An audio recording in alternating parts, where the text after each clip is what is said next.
যে আমার অর্ডার থাকলে এই হচ্ছে খাটের পরিস্থিতি, এই যে এই হচ্ছে সব পরিস্থিতি। এই যে কৌটো, এই যে চেয়ারের অবস্থা, ঠিক আছে, এই যে কলা খেয়ে কলার খোসা এখানে।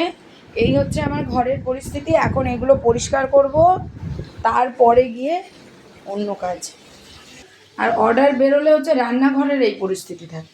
এই যে কি সুন্দর দেখো আজকে সকাল থেকে কি কি করলাম, ছোট্ট একটা ব্লগ হবে।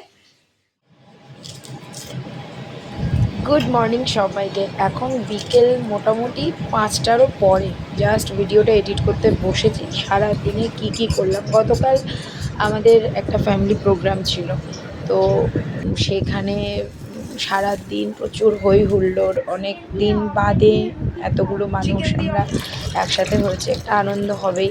প্রচুর ধকলও পড়ে গেছিলো। তো সকালবেলা ঘুম থেকে উঠেইছি অনেকটা দেরি করে, উঠেই তো প্রচণ্ড পরিমাণে এনার্জি লেস লাগছে। তারপরে যথারীতি কাজ যখন আসে আমি তখন এনার্জি আমার চলে আসে অলরেডি, মানে অটোমেটিক্যালি চলে আসে। তারপরে অর্ডার এলো, পরপর 2টো অর্ডার ঢুকলো, তো সেইটারই কী কী রান্না করলাম। তার মধ্যে আজকে আবার ষষ্ঠী, তো ষষ্ঠীতে কী কী পুজো, মানে পুজো দিলাম, সবটা সারাদিনের ব্লগ তোমাদের সঙ্গে শেয়ার করব।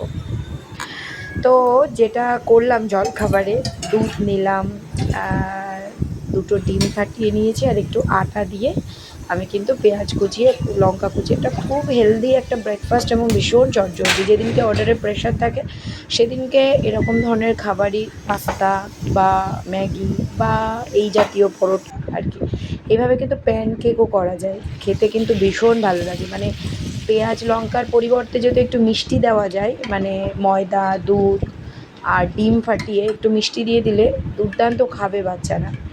যাই হোক, চলো এবার সকালের গল্প শেষ হলো, এবার দুপুরে যথারীতি রান্নার মধ্যে ঢুকে পড়েছি। কাতলা মাছ রান্না করব, রুই মাছ আছে, চিকেন করব, আর করব হচ্ছে চিংড়ি দিয়ে লাউ, লাউ চিংড়ি। তো এতগুলো রান্না, সব প্রিপারেশান, সঙ্গে ষষ্ঠীর পুজো। মানে আজকে হয়েছে কি, সকালে পুজো দিতে পারিনি, মানে ঘুম থেকে উঠতে উঠতেই অর্ডার চলে এসেছিলো। তারপরে যথারীতি বাজারে গিয়ে বাড়িতে এসে না বাচ্চাদেরকে ব্রেকফাস্ট করে নিজেও 2-3 বার চা খাওয়া হয়ে যায়। ভাবলাম মন দিয়ে পুজোটা দেবো, ওই জন্য আজকে একদম খাবারও বেরিয়ে গেছে। বাড়ি এসে চটপট করে ওদেরকে খাইয়ে দাইয়ে দিয়ে বাচ্চাদেরকে ঘর বারান্দা তো দেখলে কী পরিস্থিতি, সব পরিষ্কার পরিচ্ছন্ন করে স্নান করে তারপরে 4:30টার সময় পুজো দিয়েছি আজকে। এবং খুব শান্তি মতো পুজোটা হয়, নাহলে ওরা ওদের খিদে পেয়ে যায় পেছন দিক থেকে, অত বিরক্ত করলে অন্তত পুজো দেওয়াটা হয় না। এখানটাতেই তো শান্তি, মানে কাজেও যেমন মন শান্তি করে করতে হবে, তেমন পুজোটা হচ্ছে সব থেকে বড় শান্তি সংসারের সব কাজের মধ্যে, আমার এটা ব্যক্তিগত মত বলছি।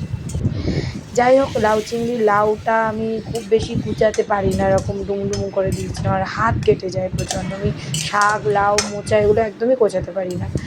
তো যাই হোক, 2 জায়গায় অর্ডার ডেলিভার করে এসে তারপরে আমি স্নান, মানে বাচ্চাদেরকে খাইয়ে স্নান করে এই পুজো দিতে বসেছি। এখন মোটামুটি কিন্তু পুজো দেওয়ার টাইমটা হচ্ছে কিন্তু 4:30 বাজে। যাই হোক, পুজো টুজো দিলাম শান্তির মতো। আজকে ষষ্ঠী, মায়ের কাছে তো আর যাওয়া হয়নি, মানে সব কিছু